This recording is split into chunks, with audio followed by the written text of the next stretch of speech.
everyone, my name is Chloe and I am here today to do my April wrap up. So April was an awesome reading month for me. I read 34 books and the star breakdown is as follows. I had 1 2-star, 4 2.5 stars, 12 3 stars, 4 3.5 stars, 12 4 stars, and 1 4.5 star. So that's 34 books with an average of 3.37 stars. It's a little lower than average for me on the star rating, but not bad. The majority were 3 and 4 stars, and for me, a 4-star is really good. A 3-star is just meh. I did have more 2.5 and 2 stars, which means I really didn't enjoy them. So that was a bummer having 5 of those combined, but that's okay. So I'm going to go through all 34 books that I read. I'm going to go through them pretty quickly because I do vlog every single week. So I'm going to go through them in the order I read them. So if you want to hear more of my thoughts on a particular book, just go to the vlog where I talk about it. So I will get started now. The first things I read were books 2, 2.5, 3, and 4 in the Happily Ink series by Susan Mallory. And these books were all okay for me. My favorite was the third.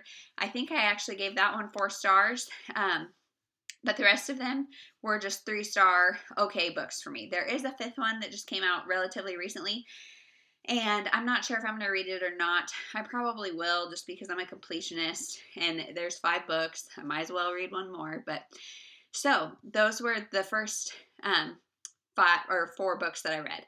Then I read The Creeping by Alexander Sirowy, and this is one that I buddy read with Karen from Rather Be Reading, and I gave it a 4-star. It is a very interesting YA book about a little girl and her friend go into the woods in this town, and only one comes back. The other one is killed. And so now it's years and years later, and the girl who survived is like 17, and another little girl comes up dead. So it's figuring out what happened, who killed her. There is kind of a supernatural twist, sort of. I mean, it's very ambiguous. Like The Creeping, there is a myth that there's like this creature in the woods. And so is it a creature? Is it a person? We don't know. So I really enjoyed that one. I really enjoyed buddy reading it. 4 stars. Then I read Levin Gelato by Jenna Evans Welch, and I was shocked how much I liked this one. This one was like 4.5 stars. And for me, it was just perfect scenery. It's set in Florence. This girl, her mother dies, and her dying wish is that her daughter will go to Florence to meet her father. And so she goes to Florence, and he lives like on a cemetery. And so it's really uncomfortable, really weird, but I just loved her relationship with her dad. I loved her self-exploration. She gets in with a group of American kids that are there, and I just loved it. I love the scenery of Florence. Overall, very, very good. Next, I read The Guernsey Literary and Potato Peel Pie Society, and I gave that one 2.5 stars. For me, it just wasn't, I'm not a huge fan of historical. Epistolary novels are just okay for me. They read pretty quickly, but I feel almost detached, and I just didn't care that much about the book club. This one, if you haven't heard, it's about Guernsey Literary and Potato Peel Pie Society is like a secret book club that was formed during German occupation during World War II. And so then this woman, it's told from her perspective. She is a writer who's going through some writer's block. She gets connected with this book club, and it's her story and her connections there. There were a lot of different people involved, and we got a really well-rounded view of the book club, of the situation at hand, but I just didn't love it. So next was Perfect Match by Fern Michaels. This one was also a 2.5 star. It was very disjointed, in my opinion. It's about a football player who gets injured, and he is like just really broody, down on himself, really pessimistic, really just woe is me because he's injured. He's in a wheelchair. He doesn't want to have the surgery. He's just very pity party all the time.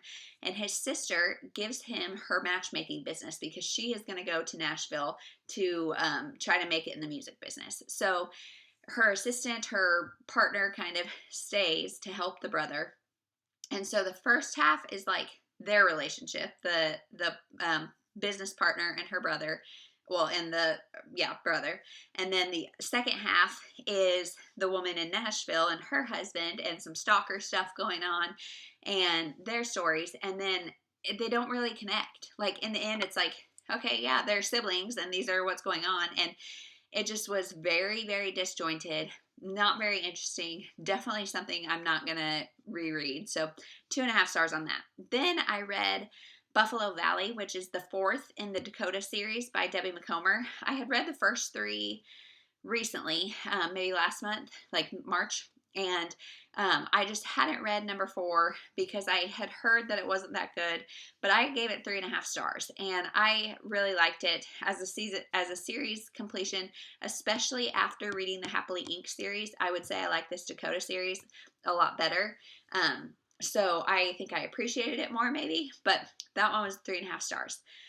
Then I read Best Behavior by Wendy Francis. That was an ARC I received from NetGalley, and I gave it 4 stars. This one was about a couple who, instead of throwing a 35-year wedding anniversary as they should, like as the time approaches, they decide to throw a divorce party.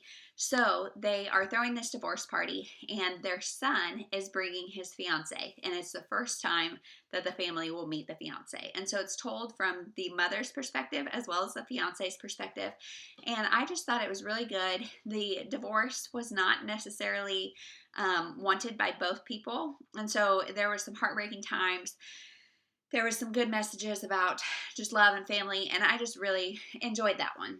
Then I read The Two Lives of Lydia Bird by Josie Silver, and I buddy read this one with Sarah from Steeped in Books, and I was so disappointed by this one. I love Josie Silver's first book, One Day in December, I think is what it was called. I really liked it, and I love the sliding doors trope when it's like, what road did you take? What would have happened if you didn't? I mean, I just love that. So this one is about a woman whose fiance dies, and then it is about her life if he died or if he didn't die. And so the problem for me was it's not a sliding door situation. You know one is fact and you know one is not. The one, when he's alive, it's because she is taking like these sleeping pills that allow her to dream and see him and see their life unfold as it would if he would not have died. And so for me, you know it's temporary, and because eventually she's going to run out of sleeping pills. You also know that it's just very unhealthy, because then for a year in the real world, she is like not letting go of her husband because she gets to go to sleep and see him. And so she doesn't go through the grieving process for a long time. And so I just thought the grieving process was really unhealthy. I just didn't care for it. And there are some things that happen in the alternate reality where her husband is alive that I thought were just kind of, I mean, I get why they were done, but they were almost like just tragedy porn kind of. Like it was very, the intention was to say, in whatever life you lead, there is good and there is bad. And there's happy times and there are sad times. And so I understand why it was done. And I think that that point was illustrated well. The only thing, it just felt very cheap. And then in the end, what makes her finally like content with letting go is not satisfying either. I just didn't really care for it. I gave it 3 stars, and that was that. How to Be a Good Wife by Emma Chapman. This one was another 2.5 stars. So I kind of had a string of not great ones for a while. But this one is about a woman, a couple. She received a book from her mother-in-law at the wedding that was called How to Be a Good Wife. And it was basically 1950s protocol. It was, you know, clean yourself up before your husband gets home, have all these meals made for him, make his life as easy as possible. And so she has just really lived that way, lived very submissively. And then she starts seeing a woman, and she doesn't know. She kind of thinks that her husband is drugging her, and that maybe he is like using things to control her and make her submissive. So the whole time as the reader, you don't know, like, is she kind of hallucinating, going a little crazy, or is he drugging her? And so it sounds really good. The premise sounds really good, but the execution, the writing style was very cold and staccato. It was very just hard to read, hard to engage with. I really read the book to get it done. I didn't, like, there was never tension or suspense for me. So I didn't really care for that one. Next was One Breath Away by Heather Gudenkauf, and this one I gave 4 stars. I love Heather Gudenkauf, and so I'm not surprised that I really enjoyed this book. This book also has what Sarah from Steeped in Books calls potato chip chapters. They're like maybe 3 to 5 pages long, super fast, so you just keep compulsively reading, like you can't set it down. So this one is about a woman who, it starts with a woman in a burn unit of a hospital, and you don't know what happened to her. You don't know how she got there. And then she gets a call from her 13-year-old daughter that says, hey, I'm at school. There's a gunman. He's got my brother, and he's gonna kill us. And so then she freaks out, and then it jumps backwards. And so the whole time is trying to figure out who this gunman is, what's going on, and it's not a school shooting book. If that makes sense. It is not, the gunman does not go in and shoot a bunch of kids and it's trying to figure out what happened. The whole book is set over the course of a day. This gunman is in the school holding a certain classroom hostage, and you don't know why, and you don't know who it is, you don't know what's going on. And so the whole book is told from multiple perspectives, including the daughter, the mother, a cop, I'm trying to think who else is, there's like 5 perspectives, the grandpa, and I can't remember who the 5th one is, but it's told from multiple perspectives. It's got the short chapters. It goes so good, so quick, and it had me really wanting to know what was going on. So that one was 4 stars. Then I read Things You Save in a Fire, and this one was a buddy read with Tia from Tia and All the Books, and I gave this one 4 stars. And so this one is about a woman who, she is a firefighter in Austin, Texas, and they are a very progressive firehouse where she is more than welcome as a woman. You know, they're just very progressive. And then her mother, who she's kind of estranged from, calls and says, hey, I've got this thing going on with my eye. I'm blind and I can't see and I'm having a hard time adjusting. Will you come help me for a year? And so this girl is like, okay, I'll do it. So she moves to Boston, the Boston area. She actually is in a smaller town in Boston, but or like a suburb. But so she joins this firehouse that is very conservative, and she is not welcome as a woman, and she is not treated very well. And there's another guy that they call Rookie, and so it's kind of her relationship with this guy named Rookie. And I really enjoyed this book. This has one of the best like character arcs I've ever seen, because the woman starts off very almost arrogant and like confident to the point that it's like off-putting to read about, and then she grows and changes throughout the book and never becomes like not confident, but she becomes so like compassionate and caring towards other people, and she puts other people ahead of herself, and she just becomes somebody that I really cared about. And I loved Rookie. I loved him. He was like, if there was a book boyfriend thing, maybe it would be him, because he's just an Italian teddy bear. I really liked him. Overall, this was 4 stars for me. Then I read The Happiness Project, or Why I Spent a Year Trying to Sing in the Morning, Clean My Closets, Fight Right, Read Aristotle, and Generally Have More Fun. That's the subtitle, by Gretchen Rubin. And this one I gave 4.5 stars. It is a nonfiction about just strategies to have a happier life. And so part of that is being more organized and just kind of like managing your surroundings, and I really appreciated that. Other things are just kind of how you interact in your relationships, and there was just a lot of very practical advice. And Gretchen Rubin, I listen to her podcast occasionally, and I just think she's got very good practical tips that can help make your life just a little bit better, especially in this time of like being stuck at home constantly, mental health may be struggling. I really wanted to pick that up as kind of a breath of fresh air, and it was. Then I read Overwhelmed by Kathy Lipp, and the subtitle in this one is How to Quiet the Chaos and Restore Your Sanity. And this one is kind of very similar. It's about when you're overwhelmed with whatever your situation is. So the first like half goes through what type of overwhelmed you are, and it starts with like a quiz type thing, and you figure out what type of overwhelmed you are, or like what triggers overwhelm for you, and then the second half is like what strategies will work to help you through it. And so this one, for me as a type A person, There were some things that were super helpful, some things that were less helpful, just because when you're overwhelmed and need to organize, that is definitely a thing. And for me, that's very natural and inherent because I'm just that type of person.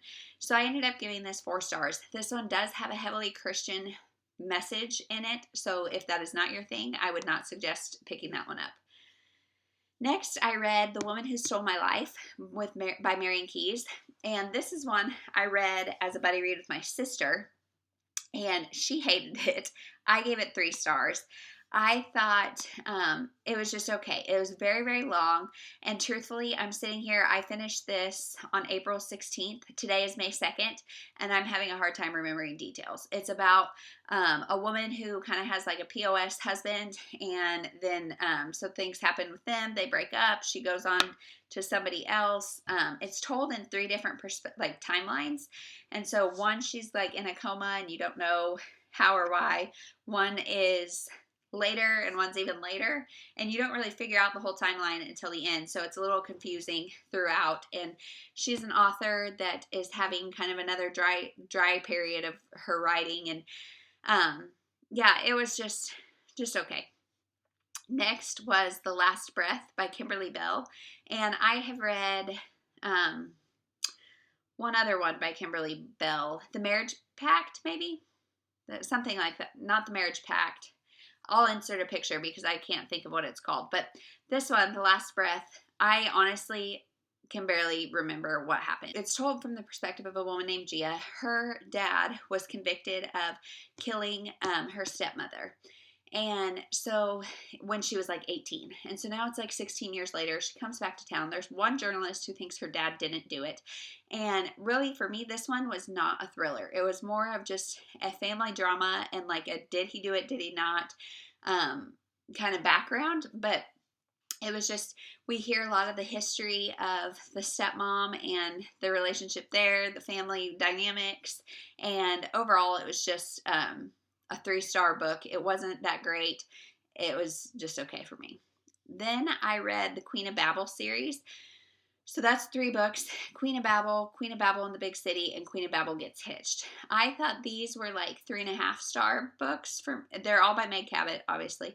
3.5-star books for me. They were very much what I was wanting at the time, and so I think that's why they rated as highly as they did. But they are about a girl who kind of can't keep her mouth shut.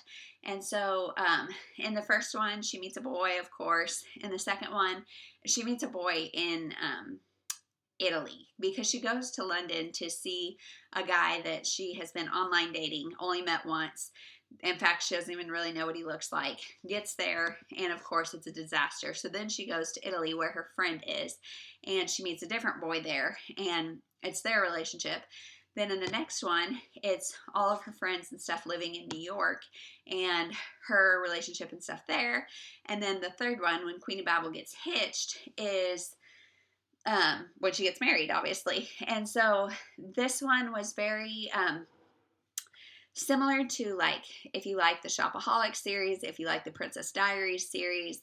The main character is kind of ditzy, can be kind of annoying. Some of the people make really silly mistakes and silly decisions that you're like, what are you doing? This is almost obnoxious to read about. But I was very in the mood for something like that. So it fit what I needed, and I gave it 3.5 stars for the first 2, and then the last one was 3, because in the last one, some of the characters completely change. Like, they act so differently than they did in the prior ones that I just had a hard time believing it, and I didn't like the way it went at all. So that was that series. Then I read Family Pictures by Jane Green. This one was 4 stars. It is no surprise to me because I love Jane Green. This one is about a woman who, her and her husband, I think his name was maybe Jonathan or something. Her name's Sylvie. She was married. They had a baby. Then he was killed. So then years later, she remarries, and her husband travels all the time for work. And her daughter is now a teenager and kind of going through some teenage stuff. And she goes off to a camp and meets this girl and finds out some secrets about her adopted father, and it's just a family drama about that. And I really enjoyed that, and I like Jane Green's writing style. It went really quick for me. I would highly recommend that one. Then I read Mom Enough, The Fearless Mother's Heart and Hope by Toni Rinke. Now this one is a collection of blog posts from, I can't remember the website. Let me see if I can find it. Desiring God is the name of the website. And so it is a very Christian-based view on motherhood, and it's all these women bloggers and a collection of their blog posts. Now I give this 2.5 stars because I am a Christian woman, I'm a Christian mother, and I felt so judged in so many of these. And it was as with any compilation like this, there were some contributors that I thought were great and others that I thought were like terrible. And so I gave it overall 2.5 stars because I just felt like it was a little judgy, a little too over the top for me. Then I read Love Letters to the Dead by Ava DeLaria. I gave this one 3 stars. It was a YA about a girl who was given the project in her high school English class to write a letter to somebody who has been deceased. And her sister died young and relatively recently, but she starts writing to all these different celebrities. And her letters, she doesn't ever turn them in. It turns into almost like a diary for her. And her letters are kind of like her therapy and her way of working through some stuff that she's going through. And I thought it was good. I just thought the parental involvement was not good at all. This girl, like her sister died and she was kind of left out by herself. So overall this book was like a downer and the pacing got kind of slow and it was just meh for me. 3 stars. Then I read The Last Anniversary by Leanne Moriarty, and this is another one that I buddy read with Karen from Otherby Reading. And this one is about, there was this couple who had a baby, and then the couple disappeared. So these 2 sisters who were like 17 and 19 at the time took this baby to raise as their own. And now it's years and years and years later. These women are like in their 80s. And they have made a life and a career out of this mystery surrounding how these 2 parents disappeared. And they live on an island. And so there's not a whole lot of options of like what could have happened to them. And the whole time, they are like, they do tours of the house. They just really exploit the situation to make a career and to talk about what happened. So it's still a mystery, but within the family, everybody is allowed to find out at 40 years old what happened. And so the whole time, Karen and I were very intrigued, like, what is going on? What happened? And in the end, you find out. And honestly, it was like Karen predicted it from chapter 1. I predicted it. I mean, I agreed with her. And so it was very predictable, very like, meh. And for me, it was just 3 stars. Again, another just okay. Next was Marriage Game by Fern Michaels. And I'm starting to think Fern Michaels maybe is just not for me. This one was a 3 star.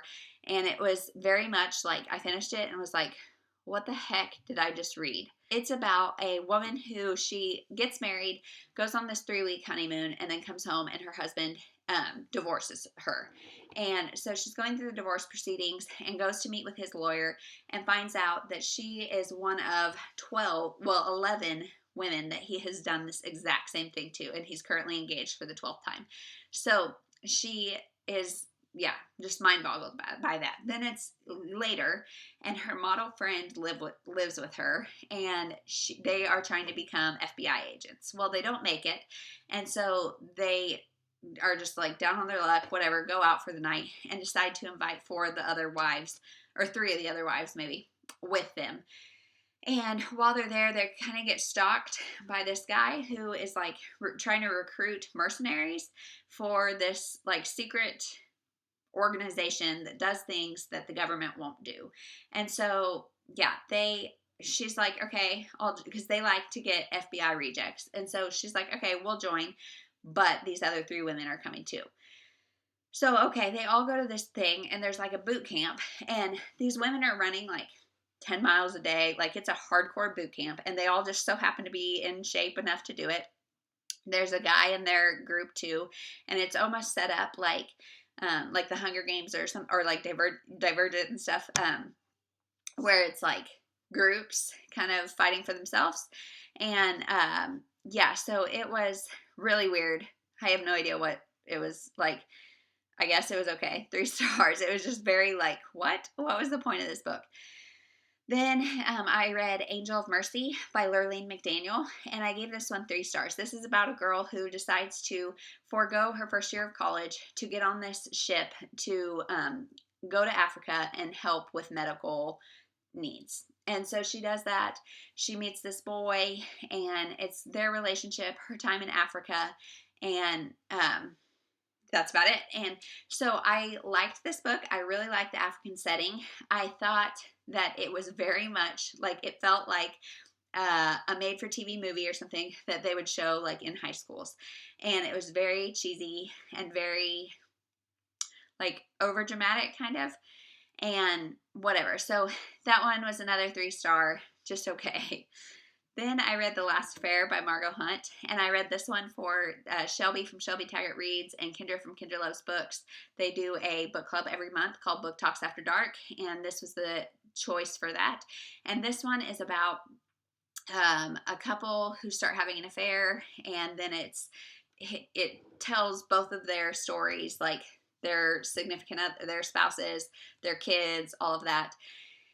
And it is a thriller, sort of, but the majority of the book is about the affair. There's a murder in the end, and it tells you from page 1 who is killed, and I wish it wouldn't have, because that would have built a whole lot of more suspense. But then you're just figuring out who did it and why, and it was pretty obvious who did it, and the end was very convenient, and it ended with like a twist that was just like unnecessary in my opinion. So 3.5 stars. I enjoyed the reading experience, but the ending was big dud.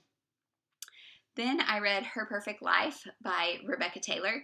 This one was another NetGalley arc, and it was about a woman who is an author, and she wrote a book called A Perfect Life, and shortly thereafter was discovered she had shot herself and committed suicide. And so then her husband contacts her sister and says like, hey, help me, like, because he is emotionally distraught, doesn't know, like, had no clue that his wife was going to do this. And so she goes to California, where she lives, where the sister lived, and tries to figure out why this woman committed suicide. And so we get a lot of the author's like journal entries and stuff as she was younger, and we get a lot of her history and just trying to figure out. She was very reclusive, and so we didn't know a whole lot about her. Like, she didn't let a lot of people see a lot of what was going on. So I liked that we got some of her perspective that way. And we just figure out what happened to her, why she did it. And it was very good. I said strong 3.5. So 3.5, 4 stars. Then I read Take a Look at Me Now by Kendra Smith, which was another NetGalley arc. And this one I gave 2 stars. It was terrible. It was supposed to be about a woman, like it's pitched as kind of a second chance romance of this woman is kind of in an unhappy marriage. She's an empty nester, and she goes back to this college reunion and sees this guy, and it's their connection, and he's like the one who got away.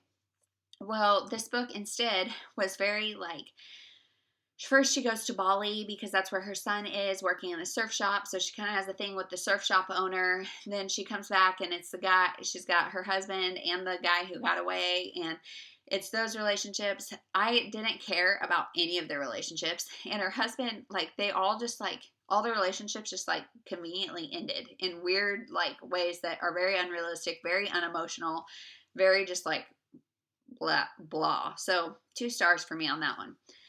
Then I read Someday in Paris by Olivia Laura, and this one was another NetGalley arc, and this one I gave 4 stars. Now this one I went into and did not know it was going to be historical fiction, but it is.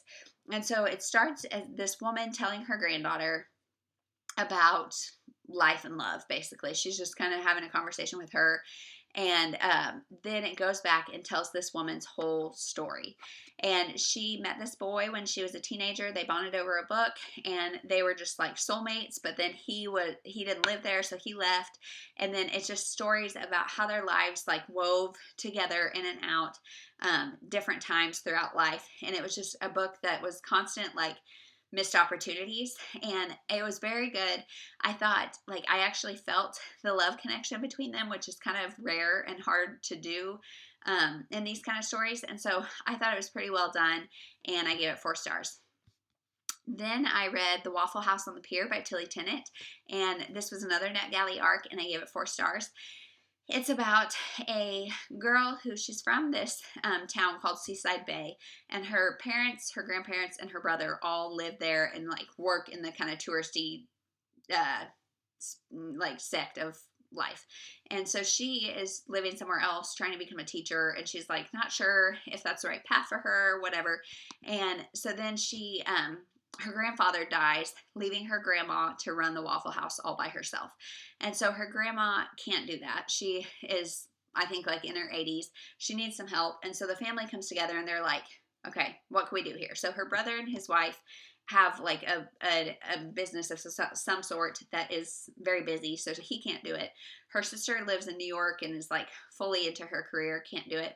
Her parents also have their own thing going on, can't do it. So it kind of leaves it to Sadie, I think is our main character's name. And so Sadie's like, okay, well, she's obviously having like these questions about if teaching is right for her anyway, so she decides to take some time and help her grandma at the Waffle House, because she also had the most like emotional connections to this Waffle House and the most nostalgia about it. So she decides to go do that. And so then she finds out things about her grandma, and she realizes she needs a little more help than she thought. And so it's that. And then it's also her first love is there in Sea Salt Bay. He's dating, almost engaged to somebody else.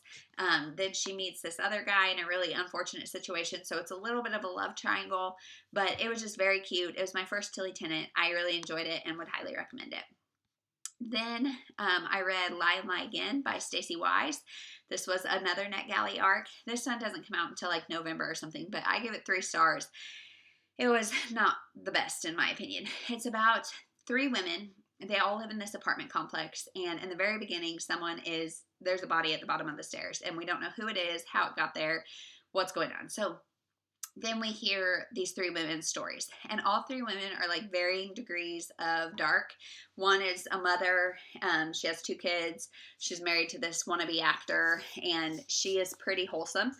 Then there's one who has a crush on one of her neighbors, and she is dating this other guy, and she's like a little bit morally ambiguous. And then there's another one who is very manipulative, and her relationship kind of falls apart, and she is big on revenge for this guy. So it is very interesting. The 3 are all kind of friends, but this one I think is also being pitched as a thriller, and it's not. In my opinion, this one is a women's fiction, a dark women's fiction, because it is very dark in atmosphere. It's very, you're not sure what, like, it's very manipulative, if that makes sense. And so that one was 3 stars. Maybe check it out when it comes out, but I wouldn't put it on your most anticipated list, that's for sure. Then the last one I read was Waiting for Tom Hanks with Carrie Winfrey. And this one is another one I buddy read with Sarah from Steeped in Books. And I gave it 4 stars. I really, really enjoyed it. If you are a fan of Nora Ephron movies or Tom Hanks or any of that, I think this book is so cute. Now, I know I'm in a group on Boxer, like kind of a romance reading group, and some people hated this. And so you really have to go in suspending your disbelief and wanting just kind of like a rom-com in a book. And if you are a fan of those kind of movies, there's a lot of mention of Sleepless in Seattle. You've got Mail, When Harry Met Sally, While You Were Sleeping, just so many different movies. It can feel overdone if you're not a huge fan of those movies. For me, personally, I am not a good movie watcher. I don't do it often, and if I'm going to do it, it's one of those. And so I was like, hey, I finally get the movie references. Cool. And so I really enjoyed it. This girl, she gets, like, there's this movie coming to film in her town in Ohio. Her uncle happens to know the director. The director's assistant happens to be unavailable, so she gets the job as the director's assistant. She meets the main heartthrob male star, and it's their relationship. I love that she like did not fangirl over him. She was like kind of thinking he was arrogant and cocky and blech. And so she's resistant to like being anything. And so there's very bantery relationship going on. And there's another guy that's involved. So there's a little bit of a love triangle. And then she finally ends up with one of them. Something happens, and just typical, like there's happiness, there's a hiccup, there's happiness. And so you kind of know the formula. And I loved her mother had died when she was younger. So when she was so upset, she just wanted her mom. And she just like realized even more like her grief over her parents and stuff was even stronger than her grief over this relationship, which was just like, so as a mother, I'm like, especially a mother of girls, it's like, gosh, I totally know the feeling of wanting just your mom and wanting the comforts of like, she watches a VHS with her best friend and just like wanting those comforts. And I really liked that. And then her friend group was awesome. She has a best friend named Chloe, and Chloe works in this coffee shop that is owned by this guy named Nick. And so those three are friends, and then she lives with her uncle. And so the four of them then are just like kind of a ride or die friend group. I mean, they're not all a friend group, but they all support our main character in a way that is just beautiful. I loved it. And so I really enjoyed that one. 4 stars. And the next one is about Chloe and Nick. And I really, really want that. It comes out July. I asked for it on NetGalley and got denied. So I won't be reading it anytime soon. But I can't wait for it. So that is my long, lengthy April wrap up. 34 books. It was a great month. This month of May, I think is going to be just as good because it's starting with this light versus dark readathon. And I'm reading like 2 books a day. So it's a 3-day readathon. So that is starting off with a bang. So yeah, that is it. Let me know if you have read any of these books. If you're interested now after hearing about them, let me know what your April was like. Was it a good month? Was it not a great month? How are you doing? So let me know. Chat with me in the comments. We'll talk to you later. Bye.